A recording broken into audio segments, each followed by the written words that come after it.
दशरथ जी ने कहा मेरे राम चले जाएंगे, मेरा प्राण चला जाएगा, राम के जाने पर मैं जीवित नहीं रहूंगा।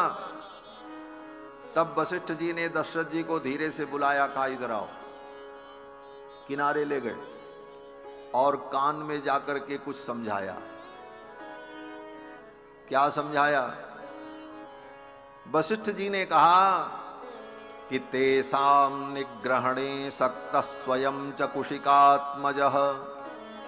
हे राजन, उन असुरों का संहार करने में विश्वामित्र जी स्वयं समर्थ हैं। ऐसा नहीं है कि वो समर्थ नहीं है इसलिए आपके पास आए हैं। तेसाम निग्रहणे सक्तः, उन असुरों का संहार करने में विश्वामित्र जी स्वयं समर्थ हैं। तो दशरथ जी ने कहा फिर मेरे राम को मांगने क्यों आए? तब वशिष्ठ जी ने कहा तव पुत्र हितार्थाय, तुम्हारे पुत्रों का हित करने के लिए आए। क्या हित करेंगे मेरे पुत्रों का? तो वशिष्ठ जी ने धीरे से कान में कहा, अभी चिंता कर रहे थे ना ब्याह कैसे होगा, ये ब्याह कराने के लिए आए। आपको ब्याह की चिंता हो रही थी, मेरे छोरों का ब्याह कैसे होगा। चिंतयामास धर्मात्मा तेषां दारक्रियां प्रति, अपने पुत्रों के विवाह की चिंता थी दशरथ जी को। तो वशिष्ठ जी ने कहा तव पुत्र हितार्थाय, तुम्हारे पुत्रों का हित करने के लिए आए हैं। त्वामुपेत्याभियाचते, और तुम्हारे द्वार पर आकर के तुमसे याचना कर रहे। यही साधुता है। हमारा हित करने के लिए हमारे द्वार पर कोई चल करके आवे और हम ही से याचना करे और हमारे सामने ही याचक बन करके हमारा हित करे, ऐसा हितैषी तो महात्मा ही होता है और कोई नहीं। महात्मा को लोग भिखारी समझते हैं, कहते महात्मा तो कुछ लेने आ गए। कुछ लेने नहीं आए, ऐसा कदापि मत सोचना। साधु मांगे भीख नहीं, जो मांगे सो भाण, ऐसा संतों ने कहा। साधु मांगता नहीं है, वो तो मांगना एक बहाना है। वो आपका हित करने के लिए आपके द्वार पर याचक बन करके आया। उस याचना में भी तुम्हारा हित निहित है। वशिष्ठ जी यही कह रहे हैं, तव पुत्र हितार्थाय त्वामुपेत्याभियाचते, तुम्हारे द्वार पर आकर के तुमसे याचना कर रहे हैं। इसका मतलब ये मत समझो कि ये शक्तिहीन है, साधनहीन है, असमर्थ हैं, ऐसा नहीं है। ये तुम्हारा हित करने के लिए आए। तव पुत्र हितार्थाय, क्या हित करेंगे? बोले बेटों का ब्याह करा देंगे। और राजन, तुम्हारे बेटों का ब्याह क्यों नहीं हुआ मालूम है? दशरथ जी ने कहा क्यों? वशिष्ठ जी ने कहा बहुत अच्छी वस्तु हो लेकिन उसको दुनिया जाने ही ना, तो कौन उसकी मांग करेगा, कौन उसकी कामना करेगा। आपके राम बहुत अच्छे हैं, आपके बेटे बहुत अच्छे हैं, लेकिन कभी आपने इनको घर से बाहर निकलने ही नहीं दिया। किसी ने देखा ही नहीं इनके गुण को, इनकी महिमा को किसी ने जाना नहीं। इसीलिए आज तक ब्याह नहीं हुआ, कोई अब वर्ण करने के लिए आया नहीं। और आप ऐसे ही घर में इनको रोक करके रखोगे तो दुनिया इनको कैसे जानेगी? इनके साथ भेजो, ये जाएंगे और राम लक्ष्मण को लेकर के जाएंगे। दुनिया देखेगी और फिर इनका विवाह करा करके विश्वामित्र जी लेकर के आएंगे। चिंता मत करो। कोई वस्तु बहुत अच्छी हो लेकिन तब तक उसके ग्राहक नहीं मिलते हैं जब तक उसका प्रचार न हो।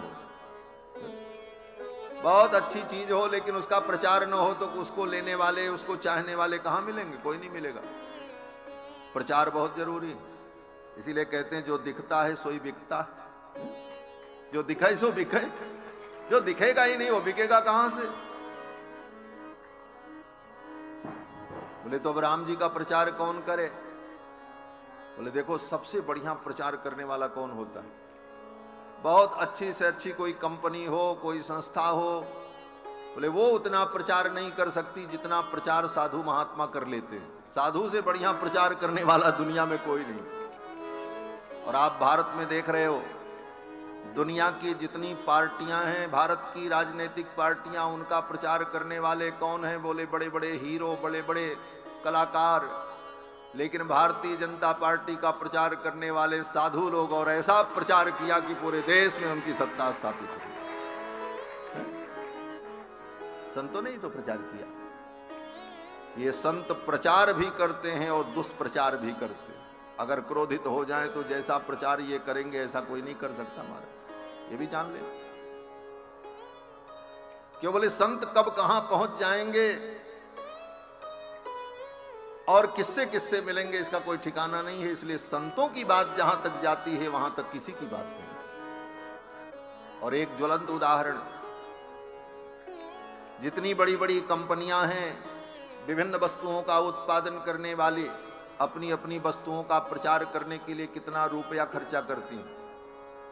और हमारे रामदेव जी बोले खुद ही प्रचार कर लेते हैं, किसी की जरूरत नहीं पड़ती। बाबा जी खुद अपना प्रचार कर लेते हैं और उनसे ज्यादा किसी का माल नहीं बिकता हमारा। ये महात्मा जितना बढ़िया प्रचार करते हैं उतना बढ़िया प्रचार कोई कर नहीं सकता। इसीलिए वशिष्ठ जी ने कहा ये महात्मा है, इनके साथ राम जी को भेज दो।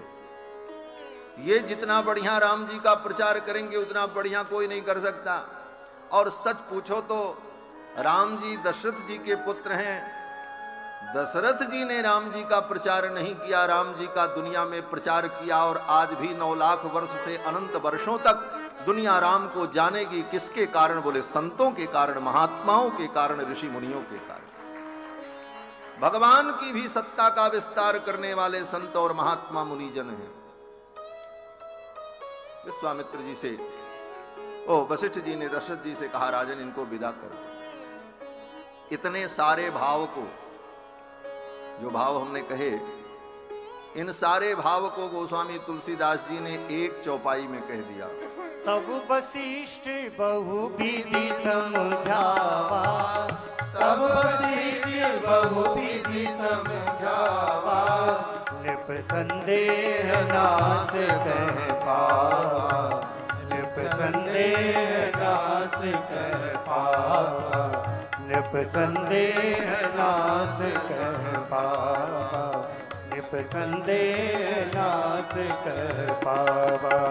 तब वशिष्ठ बहुविधि समझावा, तब वशिष्ठ बहुविधि समझावा, नृप संदेह नाश कह पावा, नृप संदेह नाश कह पावा, नृप संदेह नाश कह पावा। तब वशिष्ठ बहुविधि समझावा, बहुत प्रकार से वशिष्ठ जी ने समझाया। तब वशिष्ठ बहुविधि समझा। और एक बड़ा मधुर अर्थ हमारे संत जन कहते हैं कि तब वशिष्ठ बहुविधि समझावा। तब वशिष्ठ जी ने बहु की विधि समझाई। तब वशिष्ठ बहुविधि समझावा, अर्थात राजन घर में बहू लाना चाहते हो तो बहू लाने की यही विधि है कि इनके साथ इनको विदा कर दो। ये जाएंगे उधर से बहू लेकर के आ जाएंगे। तब वशिष्ठ बहुविधि समझावा, नृप संदेह नाश कहां पावा। दशरथ जी प्रसन्न हो। दशरथ जी ने तुरंत बुलाया अपने पुत्र को, राम लक्ष्मण को, और कहा बेटा इनके साथ जाओ। तुरंत सौंप दिया महाराज।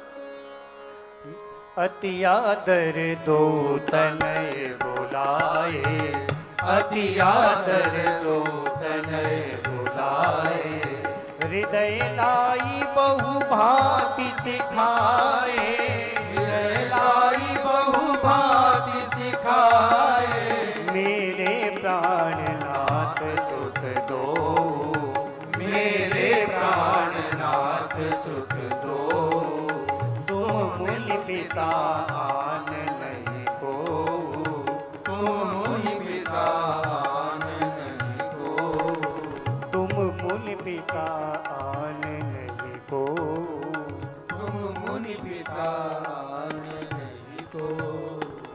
अपने दोनों पुत्रों को बुलाया और विश्वामित्र जी को सौंप दिया। बोले लो महाराज।